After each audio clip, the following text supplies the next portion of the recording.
नमस्कार। Health with Ayurveda channel में आप सभी का स्वागत। आज हम बात कर रहे हैं साइटिका, जिसको कि हम गृध्रंशी बोलते हैं, वात नाड़ीशूल भी बोलते हैं। तो ये क्यों होती है?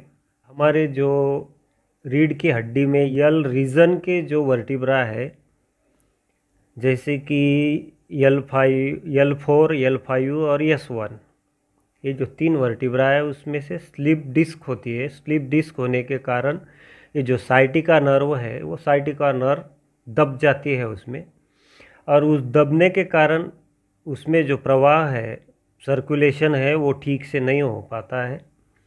इस कारण ये दर्द साइटिका का हमें होता है।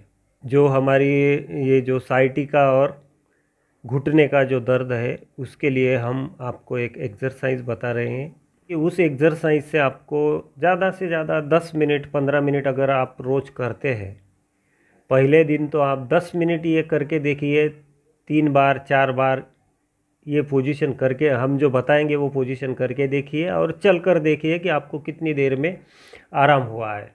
अगर ये आपको पसंद आता है, हमारे चैनल को सब्सक्राइब कीजिए, लाइक कीजिए, और ज़रूरतमंद जो भी दोस्त है उनको ये जो वीडियो है ये शेयर कीजिए ताकि उनका भी दर्द कम हो सके।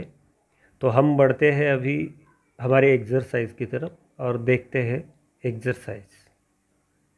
हम आते हैं एक्सरसाइज की तरफ। एक्सरसाइज के लिए हमें पहले चाहिए ये टेबल। इस तरह से हमें टेबल चाहिए जो कि हमारे कमर से नीचे 2 या 3 इंच की इसका डिस्टेंस हो, इतना ऊंचाई वाला हमें टेबल चाहिए। ये इस तरह से हमें टेबल एक ज़रूरी है इसके लिए। तो हम देखते हैं, पहले हमने बात की है साइटिका की, बाद में हमने घुटने जो बेंड होते हैं इस तरह से, और जो घुटनों में गैप होता है ऐसा, इस तरह से कुछ लोगों के 6-6 इंच का 5-5 इंच का घुटना ये गैप हो जाता है, और इस गैप के कारण ये घुटने ऐसे टेढ़े हो जाते हैं और घुटनों में भी दर्द होता है।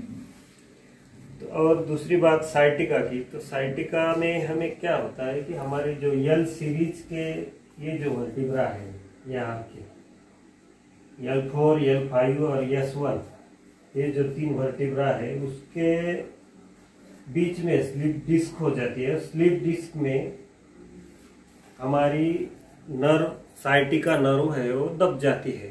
उसी कारण हमें ये साइटिका का दर्द होता है। और साइटिका का दर्द यहाँ से शुरू होकर, इस कूल्हे से शुरू होकर पैरों की ये उंगली तक जाता है। इसीलिए हमें ये चलना फिरना मुश्किल हो जाता है, पैर बिल्कुल बेंड होना भी मुश्किल हो जाता है, पैरों में सुन्नापन आने लगता है। तो इन दोनों के लिए हम जो आज एक्सरसाइज बता रहे हैं वो एक्सरसाइज आप देख लीजिए। हमने ये पहले टेबल ले लिया और इस तरह से हम खड़े रहे। इस तरह से खड़े रहकर हमें एक कुर्सी की जरूरत पड़ेगी, जो कि किसी को इसकी जरूरत पड़ेगी खड़ा रहने में, या हाथ कुछ पकड़ने के लिए ये कुर्सी की जरूरत पड़ेगी। तो हमें क्या करना है, ये ऐसे खड़े रहना है। खड़े रहकर इस पैर को, जिसमें भी ये दर्द भी है और आपके घुटने भी बेंड हुए हैं, साइटिका का दर्द भी है, तो हमें ये पैर इस तरह से उठाना है। इतना डिस्टेंस खड़ा रह के अपनी हाइट से हमारा पैर कितना लंबा है इसका अंदाजा लगाकर आपको ये पैर ऊपर उठाना है और इस टेबल पर रखना है। इस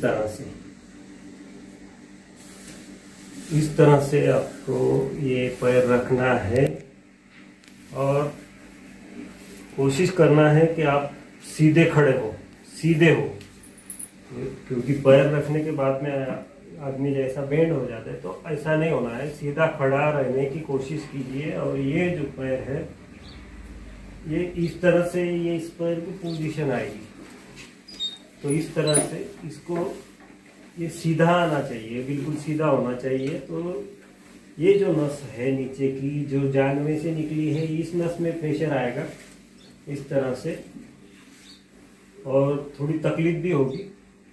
जितना ज़्यादा देर सह सकते हो उतना देर आपको ये ऐसा ही पैर रखना है। उसके बाद हमें ये दूसरा पैर लेना है। दूसरा पैर आपको इसी तरह से उठाकर इस तरह से रखना है। ये देखिए, आप इस पोजीशन में आप बराबर ठीक देख सकेंगे। तो ये हमारा जो ये पैर है ये सीधा करना है यहाँ से, ताकि ये जो नस है यहाँ की ये पूरी तन जाए, ये इसमें तान आ जाए। और ये इस तरह से रखकर जितना ज़्यादा देर आप रख सकते हैं, थोड़ा सा सहन कर लीजिए, मगर आप इस तरह से ये एक्सरसाइज कीजिए। और ये जो नीचे का पैर है, धीरे धीरे धीरे आप इसको इस तरह से सीधा करने की कोशिश कीजिए, तो इसमें और भी तान आ जाएगा इस तरह। तो इस तरह से आपको ये सीधा करना है, वैसे वैसे तान आएगा और आपने उसको सहन करना है। इस तरह से हमारी ये एक्सरसाइज है। और आप ये होने के बाद चलकर देखिए, आपको पूरा पैर खुल जाएगा और चलने में बड़ी आसानी होगी। इस तरह से आप कर भी सकते हैं। तो आप ये ऐसे ही इस तरह से आप चलकर देख सकते हैं, आपके पैर पूरे खुल जाएंगे और 10 मिनट में ही आपको इस पूरे बीमारी से पूरा निजात हो जाएगा। और ये हमें लगातार रोज करना है। इस तरह से इस तरह की एक्सरसाइज हमें रोज करनी है, जैसे जैसे आपको जैसे फर्क पड़ते जाएगा। और दूसरी बात यह है कि जब हम ये पैर उठाते हैं तो इधर की जो ये साइड है, इधर से जो पेन हो रहा है ये भी उससे ठीक हो जाएगा। अगर आपको बैक पेन है तो आप धीरे धीरे धीरे धीरे कीजिए, तो बैक पेन भी सीधा हो जाएगा। इधर का पैर करेंगे तो इधर का दर्द ठीक हो जाएगा। इधर का पैर ऊपर करेंगे तो इधर का दर्द ठीक हो जाएगा। तो हमने आज आपको ये एक्सरसाइज बताई है साइटिका और घुटने दर्द के लिए, कमर दर्द के लिए। तो ये आपको कैसी लगी हमें कमेंट बॉक्स में लिखकर ज़रूर बताइए। हमारे चैनल को लाइक और सब्सक्राइब कीजिए, बेल आइकॉन का बटन प्रेस कर दीजिए। और जिन ज़रूरतमंद लोगों को इसका काम है उनको ये ज़रूर शेयर कीजिए, सभी दोस्तों में शेयर कीजिए। नमस्कार।